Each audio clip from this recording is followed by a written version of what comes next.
Alright, here's a tool we used to use. Wasn't in Excel, because Excel wasn't invented then, but Lotus was around back then. I changed everything to Excel, obviously. So you put in your overhead prices, the setup page. There's 3 tabs. There's a setup page, a quick job pricing tab, and a job costing tab. So go ahead and put in your overhead per day from your profit pricer, MP12 tab, and your labor per day for the profit pricer, MP12 tab.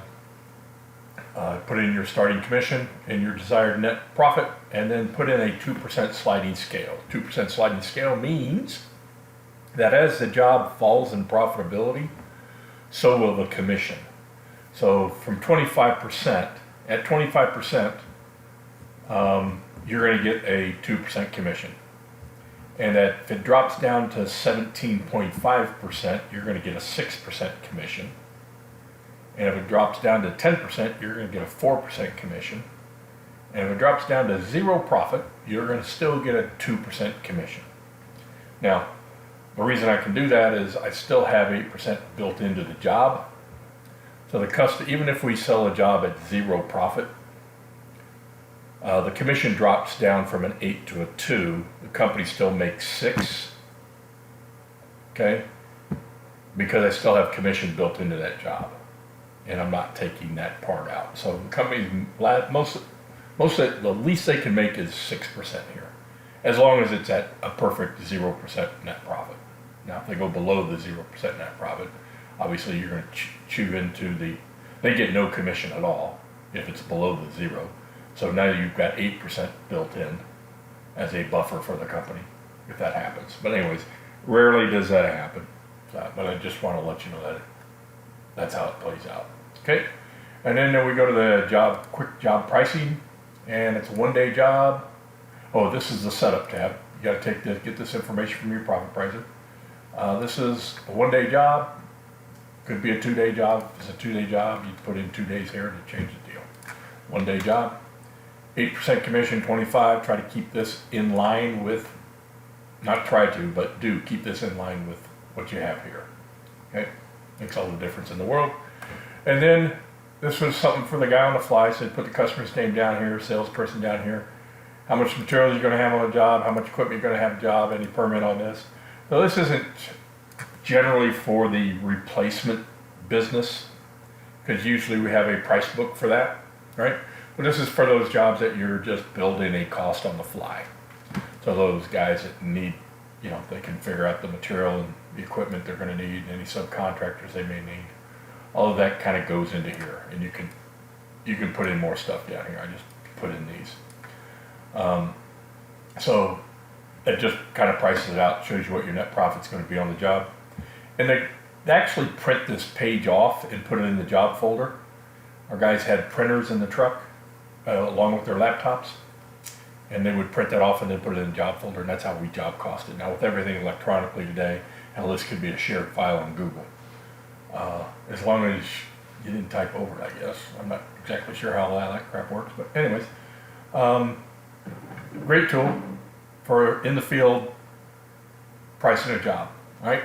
So then from there, we take this, we print this off, and then we come back over here and we say, okay, the job sold for this. I'm gonna type that in. It's a 1-day job, $3,100, $10 permit, 25% profit, perfect. But let's just say something happened. Let's say the permit was $50. Okay, profit just dropped from 25 to 24. That $40 difference came right off of the salesman's pocket. Instead of 801, he got 761. Now, granted, he's still getting 25% minus the shorts. Okay, so he's getting this, so it's better than dropping down to 6%. But let's just say that the job took longer than a day. Let's say it took a day and a half. Okay, that job dropped down to 6% profit, and the commission he gets is $200. Now understand, because he's getting paid 2% of the job, we had 8% built in. Okay, and that 8% is over here on the job costing side. So not only does the company get this, but they get also another $600 up here. because they're getting that 6% of the 8% commission. So they're basically made $1,200 by doing this as well. So this sliding commission works very well and protects the company for the most part.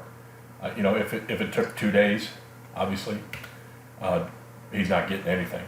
And the company lost money because that buffer of 8% commission is now a -8. So we basically lost 3.3% on this job, but it's going to show 11.3 because I have this in my back pocket because I didn't have to pay any commission over here. Okay, so just one of those things. If they wet the bed, they wet the bed, and they pay the price. And that's a fair game as long as you're up front with it. And this is a fair game to play. And it gives them the leeway to price it as well, but they better calculate their cost up right over here. And this tool allows them to do it. You print this off, it goes in the job folder, like I said. And it's a pretty nice little tool. Okay.